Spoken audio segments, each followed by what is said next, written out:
Hey everybody, I didn't even realize this show was so short, but I went through season 1 of Batman Beyond. Already gone through my thoughts on each season of the original Batman the Animated Series, which they're all up on my YouTube channel, youtube.com/talkativecarl. Links are in the description below if you want to check out my various channels. Uh, so now I'm going into Batman Beyond, and it's 3 seasons. Uh, since I went through a lot of the live action Batman films, which is also on my channel, I thought I should at some point start going into, probably next month, go into some animated Batman films, as well as I just wrapped up my She-Hulk comic book review, which should be on my YouTube channel right now, so you can check that out, where Jennifer Walters meets the TVA for the first time. Now I can start getting to a couple of Batman comics. So it's gonna be a lot of Batman heavy stuff for a little while. Because it's been like, after I wrapped up a lot of my Batman film reviews, it's been like kind of like a drought of Batman related stuff. Had like a decent break from Batman for a while. So now I want to get back into some Batman content. And now that I'm going through some Batman Beyond, I think at some point I should check out some, do a review for a Batman Beyond the comic. Because it's been, doing some, since DC Rebirth, there's been, some decent Batman Beyond related stuff. So I should check out and see which one I should go through. But anyway, season 1 of Batman Beyond. And I want to focus in terms of voice actors. The 2 primary ones is Kevin Conroy as an older Bruce Wayne, and Will Friedle as Terry McGinnis, who you might recall as Ron from Kim Possible, and as well if you remember him as the older brother in Boy Meets World. And it's, honestly, I remember Boy Meets World, and God, it was such a good show. But there's some. This show had created some very, very recognizable characters that, honestly, they should get a lot more shine. Well, they probably did, but I haven't been keeping up with a lot of Batman Beyond comics. But they should be a lot more pronounced. Like, you have like all these different like crazy events dealing with like the Joker or like Scarecrow or something like that. It's like, how like some Batman Beyond mini event and push that hard in terms of marketing. Like, you wouldn't believe what Terry McGinnis will be dealing with in terms of Spellbinder, the Spellbinder event. And then it's like, okay, where is that? What? Nobody's like really like, even with what's going on currently with Batman Beyond in terms of the current comics, there hasn't really been like a push on, this new arc of, what Terry McGinnis going through right now. You wouldn't believe this, this particular event, blah, blah, blah, blah, blah. And it's like, wow, it's not been, pushing Batman Beyond so, all that much. It's kind of crazy. Anyway, of course, Bruce Timm and Paul Dini and Alan Burnett is heavily involved in this. Of course, this also had like its own movie after a while, Return of the Joker, which I will eventually get through. But it also had like a tie-in to Justice League Unlimited, which is also a season finale for that show, or a series finale of that show called Epilogue, which ties in perfectly because, spoiler alert, I'm going to express massive spoiler alert here in Epilogue of the Justice League animated series. Terry McGinnis is Bruce Wayne's, unbeknownst to him, biological son, which you think by extension Terry's little brother Matt, also by extension, is Bruce's biological son, through some machinations by Amanda Waller, trying to force a creation of another Bruce Wayne for the future, because in that iteration, she felt it was a need for a Batman. But you can check out that to get more information in that. But it's also been a crossover with Static Shock, with Future Shock. So you can definitely check that out.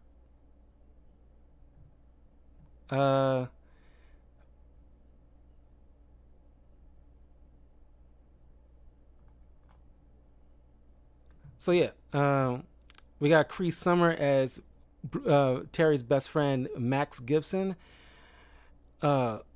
Lauren Tom as Dana Tan, Terry's on again, off again girlfriend, which I think by epilogue is someone he was planning on proposing to.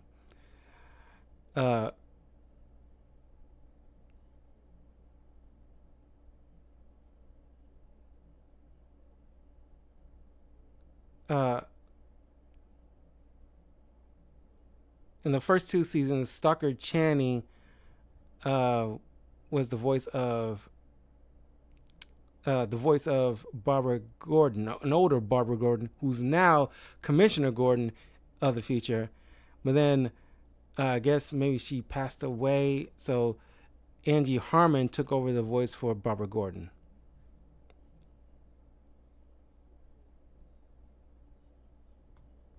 So anyway,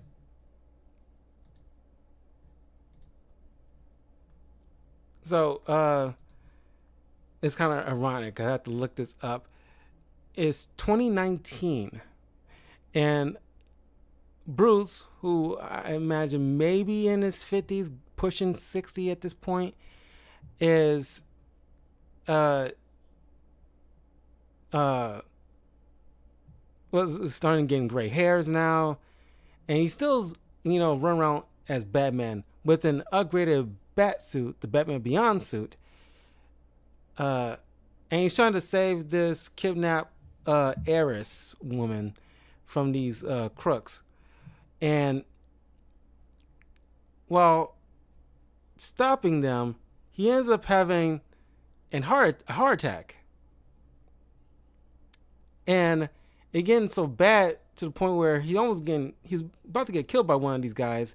And he grabs one of the guns and, forced this dude to run away.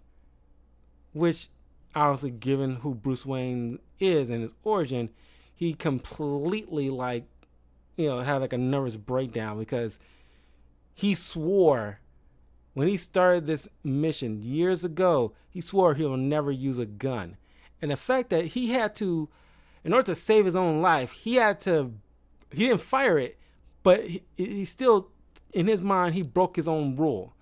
And that was the catalyst because nothing and nobody else could have forced Bruce Wayne to stop being Batman. It took this to come to his, where it kind of forced his hand, essentially, to okay, I'm compromised.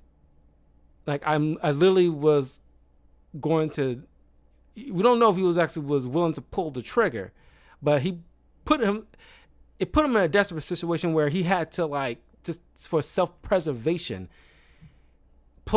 use a gun to force a crook to get away from him. So when he went home, he put up the suit, shut down the Batcave. At this point, Alfred's probably long since passed away, but all his close friends are older and they moved on.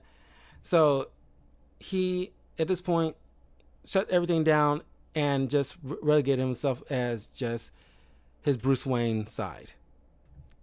Then 20 years later, 2039, which is literally it's literally 15 years from now.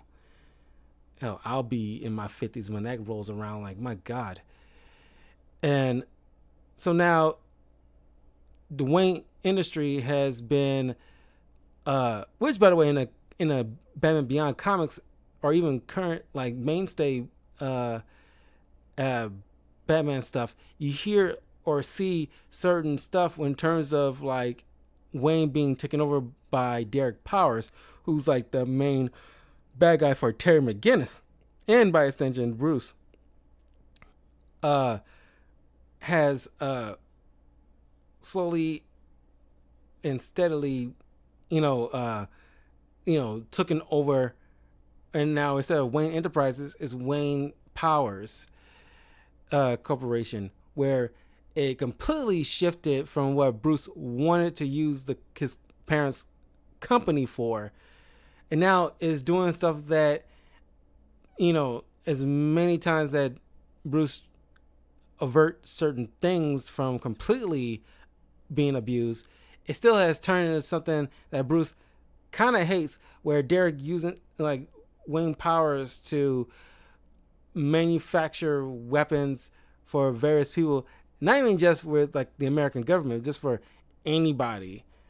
Uh, chemical agents and all manners of stuff, very seedy stuff. It's not even something that even Lex Luthor still sells to the American government. Sure, under underhanded kind of stuff, he allowed people to like buy certain stuff under the radar kind of thing, but I don't see Derek Powers even on Lex Luthor's level.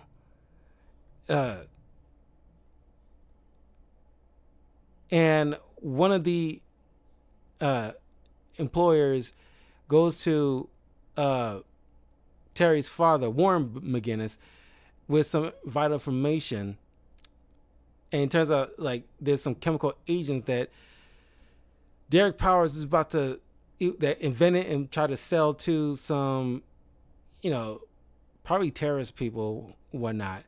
But then Warren ends up looking into it, gets on Derek's radar, while Terry's, kind of like a slacker and, kind of a delinquent a bit. And of course, while running away to go see his girlfriend, Dana,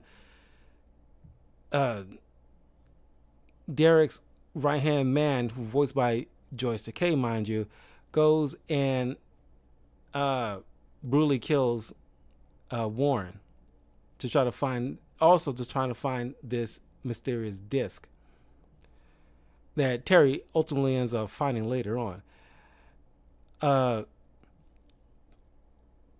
He comes home, after there's some situation with the Jokers, with these, local gangs that,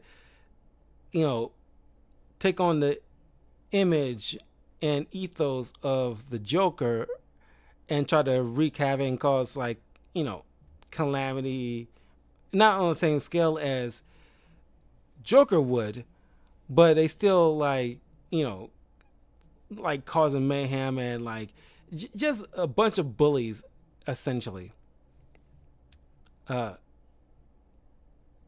So while they're trying to like hassle, a bunch of people, near this club where Terry and Dana's about to walk in, Terry stops them from hassling the people he knew from school. They go on this little chase on these bikes. Terry ends up all the way to Wayne Manor, where he bumps into Wayne, who just happened to be outside at the time for some reason. And they both take on the Jokers and fend them off. Terry helps Bruce inside to give him his medication, but he then stumbles upon the Batcave, and this upsets Bruce. He chases him out. When he gets home, he finds his father has died, and Derek pinned the situation on the Jokers, and that's what the police believe. But then Terry realizes something more to it he goes to see Bruce, try to get him to help him because like you're Batman, and he's like I was Batman.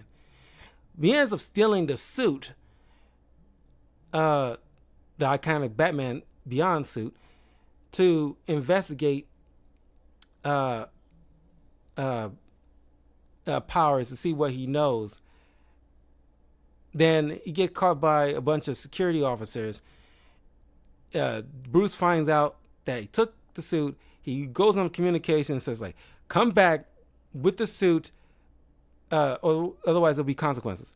And Terry is like, "Look, I need to find more about what happened with my father." Bruce remotely paralyzes the suit, and the security guy starts jumping on Terry. So Bruce, it's like, okay. He unlocks the suit, lets Terry fight off, tells him to go to this little, because this part of like Wayne's warehouse is, associated. A lot of stuff belongs to like Wayne in some kind of fashion. So it's like a secret panel that Terry goes through. Terry beseeches to Bruce like, Derek, is instrumental to my father's death. Like, I gotta stop him, please. You know what it's like when somebody took your parents, Bruce. You should know how it feels. Let me, try to stop him. So Bruce helps him out. They find Derek and his henchmen on the docks trying to ship these chemical agents.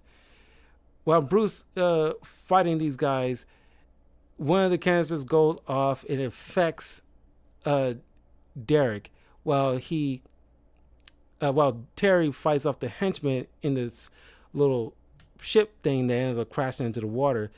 And I love this. The line of dialogue gives Terry his epic line, similar to how Bruce had his iconic line when dealing with like the Scarecrow for the first time, whereas "I am vengeance," where Terry here has his "I am Batman" line, and it's got this. It's not as epic, but it's still up there. As the henchman is like, "You think you can take me on?" Some kind who thinks he's Batman, and Terry's like, "I am Batman," and it's like fights off this dude. He had these little taser brass knuckle things, electrocutes himself, and the canister starts falling all over the place, and Terry escapes while this thing sinks and this guy dies. So even though they at some point Derek ends up getting the information, so they can't really get him up on charges. But now Derek, who will be known as the villain Blight, has the, because radiation is the only thing that kind of like tempers this chemical agents from keeping somebody from dying. But now all that in combination turns him into a walking radioactive being. It was cool look, honestly. But now his scientist has to produce this synthetic skin so he can be able to move about in public.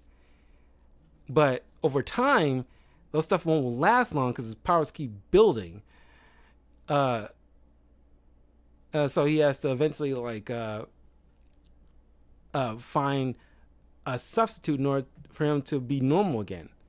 This where it's like you get like a reintroduction to Mr. Freeze, who, as you last recall, was just a head, now somehow found by this lady who have been keeping him in secret. She works for Derek Powers, but they can use Mr. Freeze in order to transfer his consciousness to a synthetic body, and so he can give him a new life. So that way they can recreate that for Derek Powers. But because even though Bruce does not, it works for temporarily. Now Mr. Freeze is like, I had legitimate funds that was stored away that had increased over time. So I'm going to use that to uh, pay back the people that I hurt all those years ago. Of course, Bruce doesn't believe him because he kind of not only said in his ways, but like he knows this guy. He dealt with this guy. He doesn't trust him because I guess Bruce, to a certain degree, does not. You think after the whole situation with Lockup and how his feelings towards like villains should be able to. They're still human beings. They should be able to get a chance to rehabilitate. But now, I guess because he's kind of a crotchety old man at this point, he doesn't. He can't look past the guy that he knew, even though he sympathized with how he became. He hurt a lot of people in the pursuit for his wife. And at last he saw he was about to turn Gotham into like a frigid wasteland. So, but Terry sees like, that's not fair. And it's like, this kind of guy who probably wants legit to like turn over a new leaf. We should give him that chance. He seems like an okay guy. He's not like the monster that you probably remember. But then once the treatment isn't working, it's still somehow bonded to what's left of him. So now it's going, the whole process that turned him into Mr. Freeze is happening to his new body now. So now he got this, somehow got this whole brand new suit that left in literal cold storage, because now the woman he thought had like a legit friend in friendship with turns on him, about to like dissect him.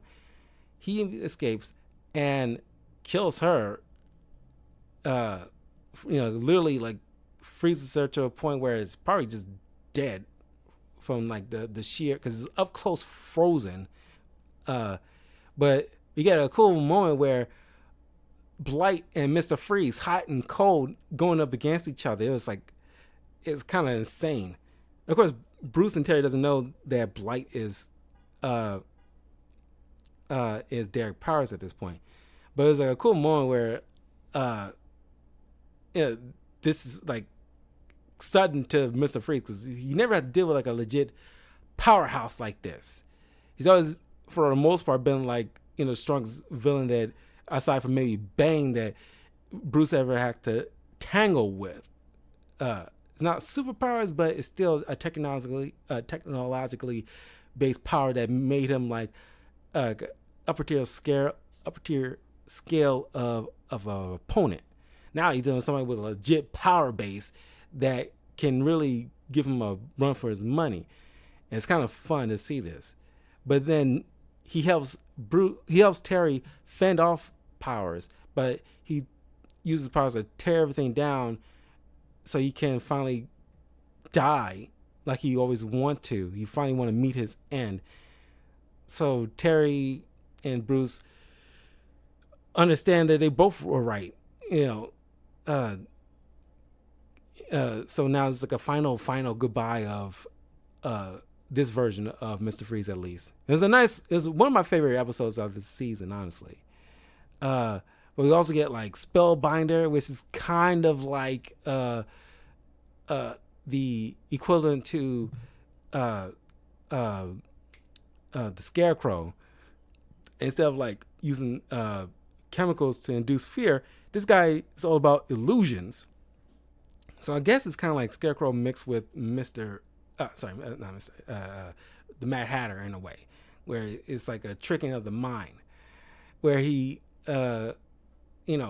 gets these affluent people, two of them teenagers, in order to steal for him under the guise of some kind of illusion, and one of them being, two of them being from Terry's school.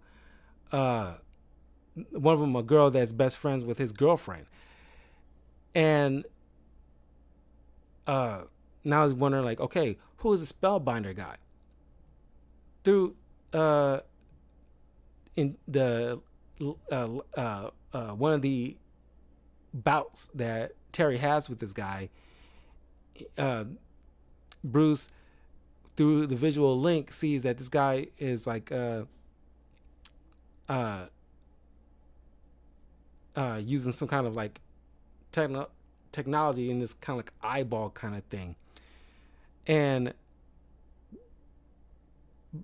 because this guy turns out to be the school therapist, and he utilizing like technology to hypnotize the students to steal from him, with at least the affluent students to steal from him.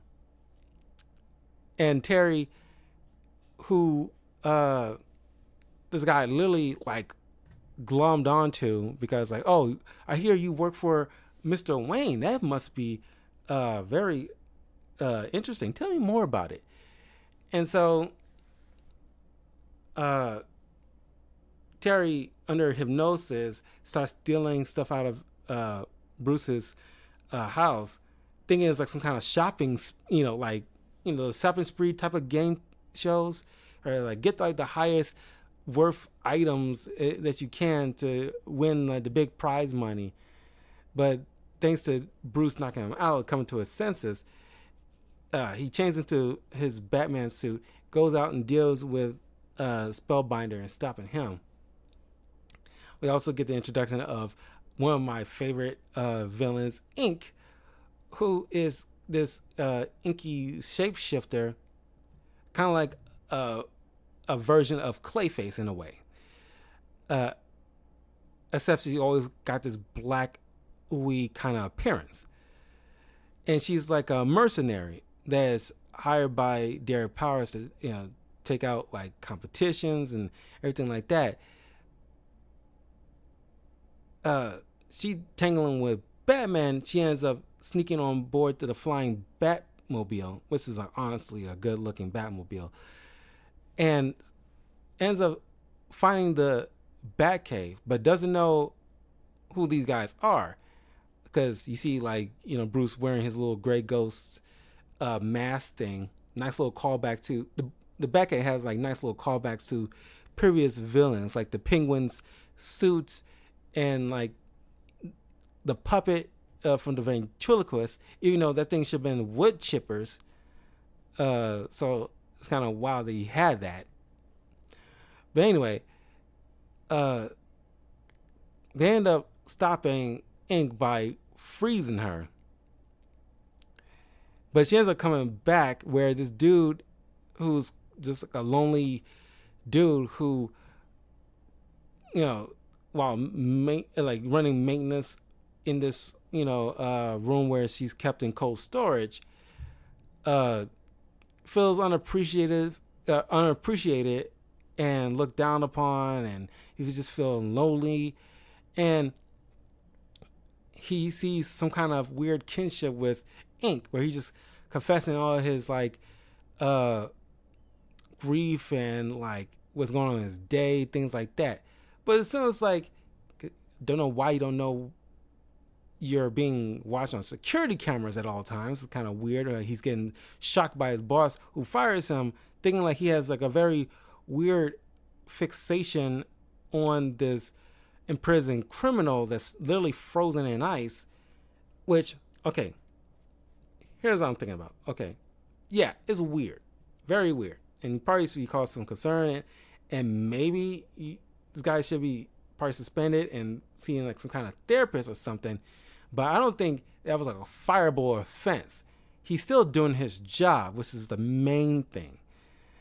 But this dude clearly, is having like a hard time finding like maybe like a legit girlfriend, because he asked for like a raise earlier, but he got turned down for an unknown reason. But he feels like looked over and things like that nature. So this obviously does not help. So he ends up breaking out Ink, because then she goes to his house because she actually can hear and see him, which I'm shocked that was even a thing. When you're frozen in place, you feel like it's like carbonite or something. Like there's no way that she should be able to understand or see him. It's kind of like, frozen in time, literally. But she knows where he lives, and because she was frozen for so long, it did something to her ability to shapeshift back into her human persona, because damaging her cells, because she can't really mix well with ice and water. So she, he tells her like what his reward should be is he wants to look like her. He wants the same powers as her. So she pretty much using this poor guy to, they end up capturing after she gets like the compound that she needs to reconstitute herself.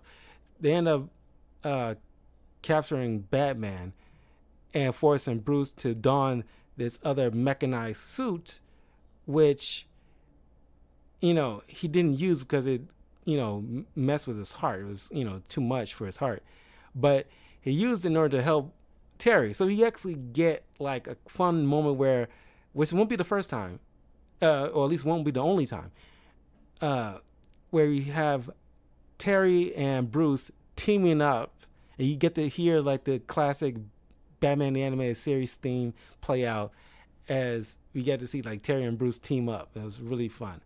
But this poor man, because I'm not sure what Ink did, but she, maybe because she doesn't want the competition or she wants to be the only unique one, she gives him the compound in order to make him like her, but she probably maybe didn't give like a full dose or something, because now he's just like a immovable blob.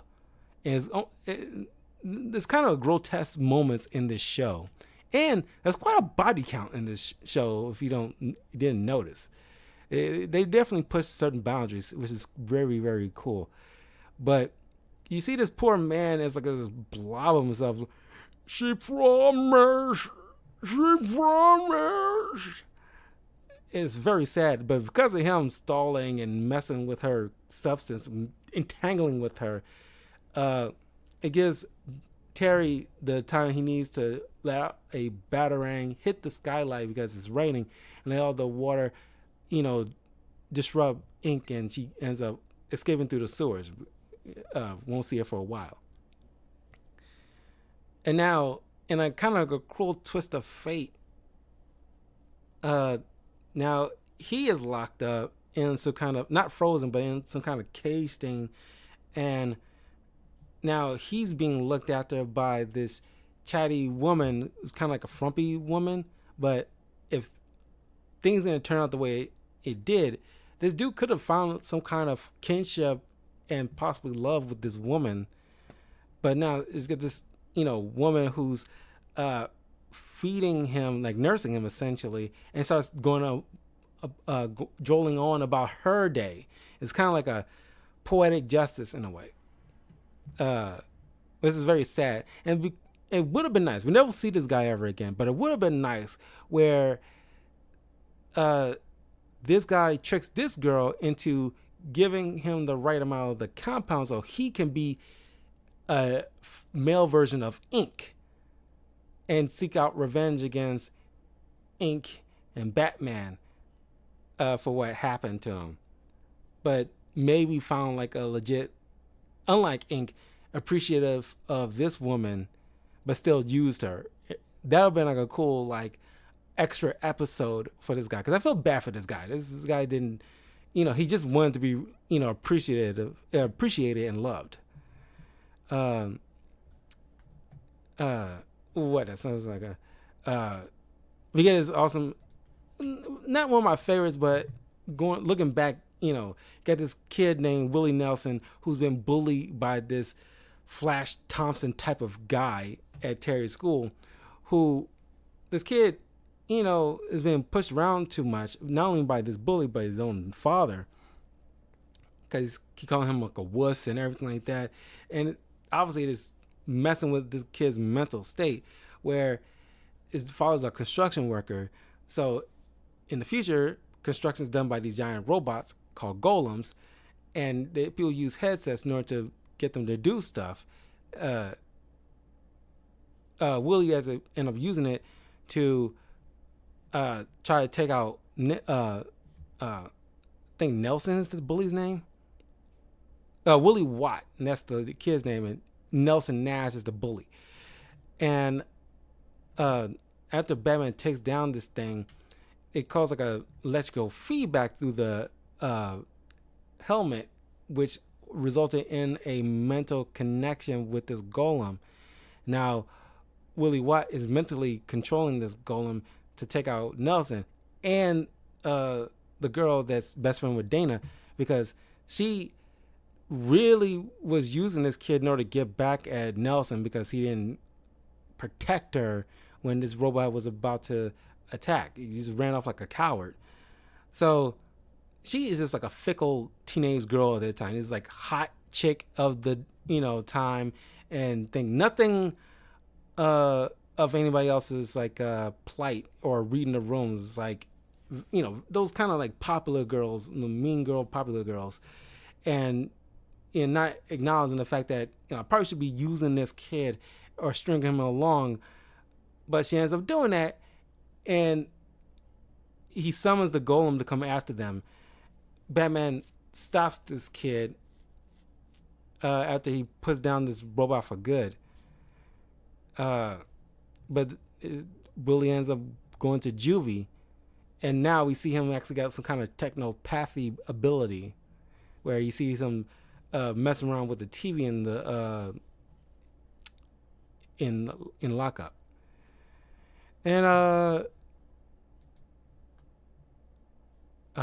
gonna go through everything, but we get like not only with Mr. Freeze having a comeback, we got technically a comeback with Bane, where we got these drugs being passed around called slappers, where it's got infused with venom in these patches to give you a slight little dose of venom. And one of the people from school on like the sports team, I'm not sure what you even call it. It's like weird costumes, like anti-gravity hockey or something. And a couple of the school people like in this game is using slappers in order to dominate the sport. They also robbing in order to purchase more slappers. Terry's mom thinks Terry's using slappers after he gathered some evidence and left in his bag, and she thinks he's using, which is kind of speak on like drugs and schools and stuff like that. And because Terry had a history of being delinquent, the mom having a tough time believing him when he says he's not using. So now he's kind of like on grounded, where he's only limited to working for going to school, working for Bruce, and then coming straight home. Because after like the first two-parter, Bruce decides, under the guise of assisting Bruce Wayne and like running errands for him, he's really being Batman for most of the night, which is starting to affect his daily life, his social life. So now Dana having a little time with Terry, and which is upsetting her, and at the same time is also affecting his schoolwork, where he's like sleeping in class because it's like the night shift kind of stuff, which Bruce should be able to relate, because how many times in certain episodes of the animated series we see him sleeping during board meetings. But then after some investigation, because Bane is like in hospice, he's like on a ventilators and stuff to keep him breathing, and it turns out his nurse assistant, who's been like looking after him, this guy, what's his name, because he should be Chappelle, and not like Dave Chappelle, only the last E is not on the end of the name, but it's just go with Chappelle, where he was entrusted by Bane in order to keep him going, because after a certain period, that stuff started to affect him, and he had to trust somebody to keep him like going. So he ended up using, I don't even think Bane would even like what this dude has been doing, but he's been profiting off of manufacturing Venom into these slapper stickers in order to sell it to like various people, including kids, in order to make a profit. Uh, but Batman ends up stopping him, and this dude falls into like a table full of slappers because he had to like throw on 3 slappers at first and giving like Terry a run for his money. Now he has to deal with his own version of Bane, and this should have been like Bane Beyond or something like that. And this dude should have been like a ongoing Bane for Terry. But Terry ends up knocking this dude onto a table full of slappers, and now it's all over him, and he's like going crazy. And as we've seen plenty of times, too much venom in Bane's system affected his mental state. He loses like short-term memory, things of that nature. Various degrees of health concerns. But this is the last time we've seen this guy. But it would have been cool to see him return as like a new Bane. Then we get like this secret, this assassin called Curare. Now we've been seeing like Barbara here and there, but this is like the first time she has like a prominent part of the story where now she's dating this. I think he's supposed to be like the district attorney.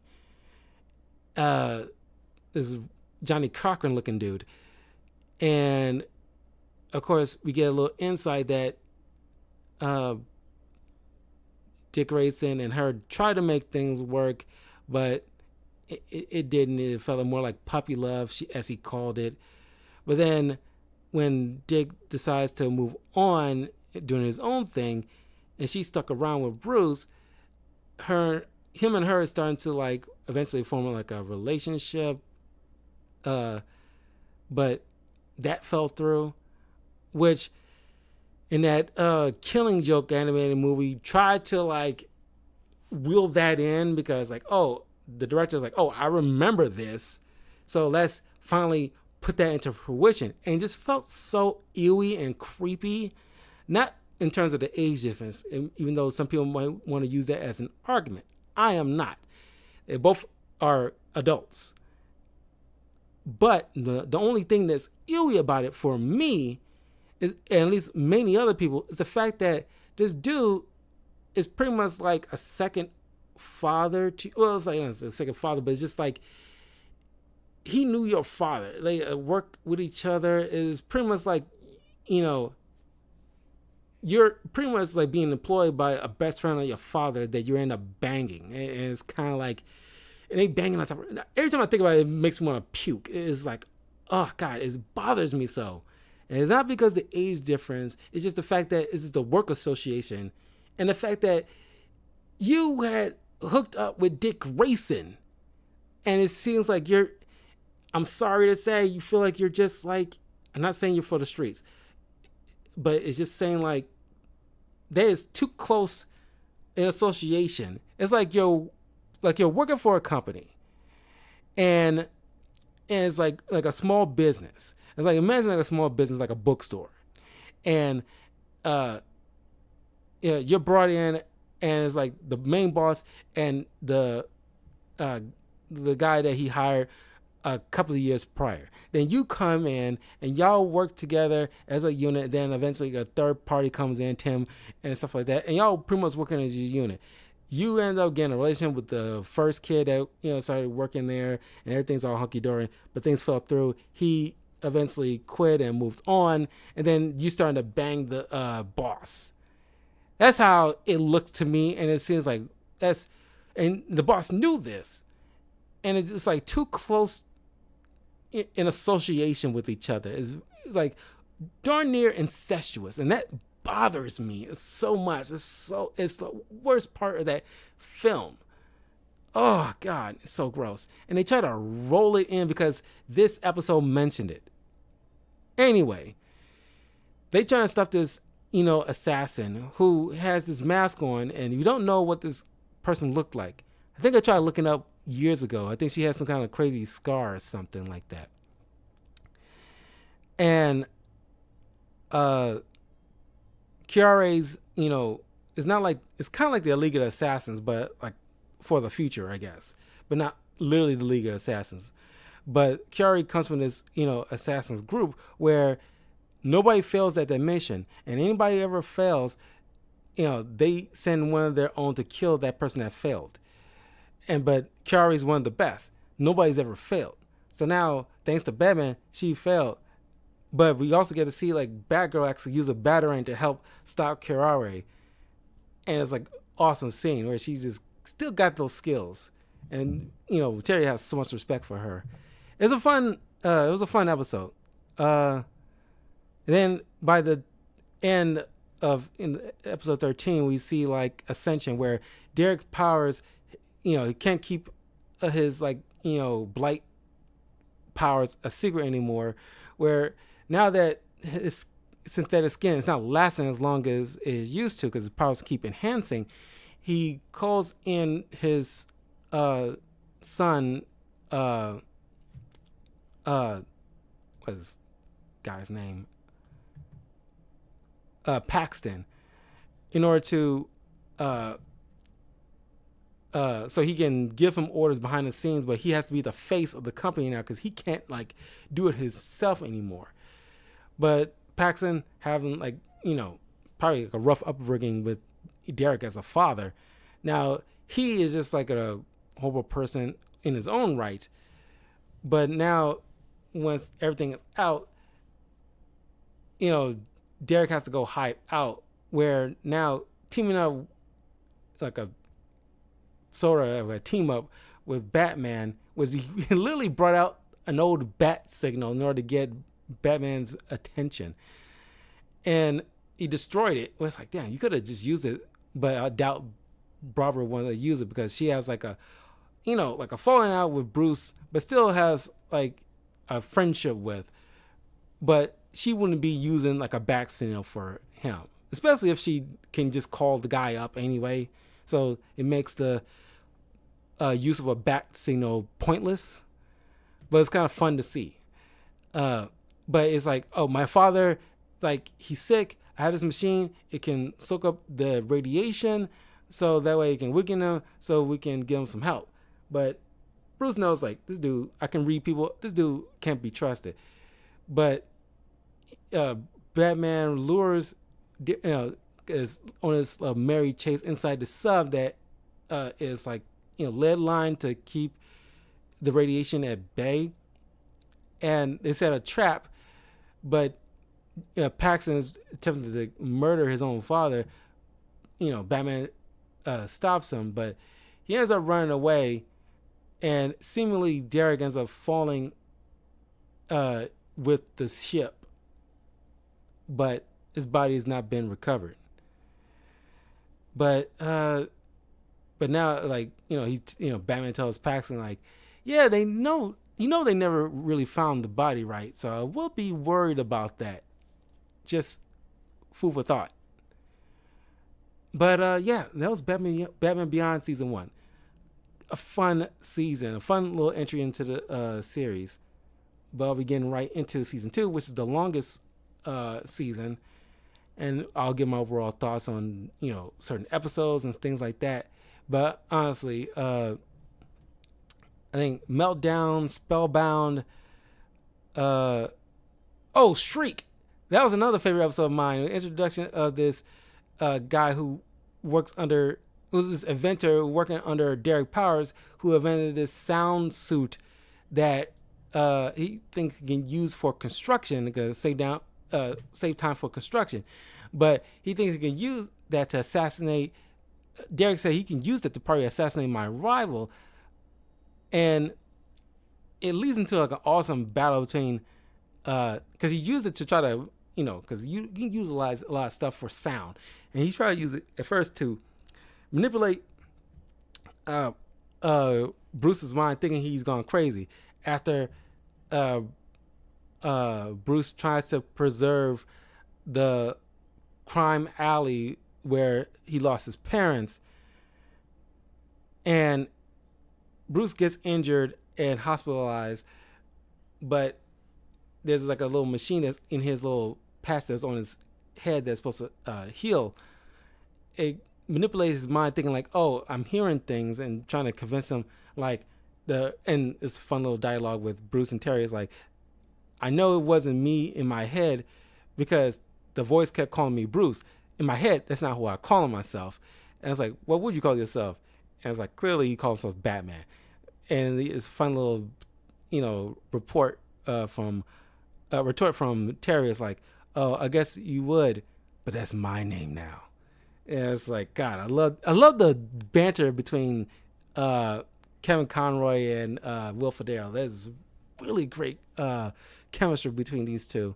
God, it was like next level chemistry.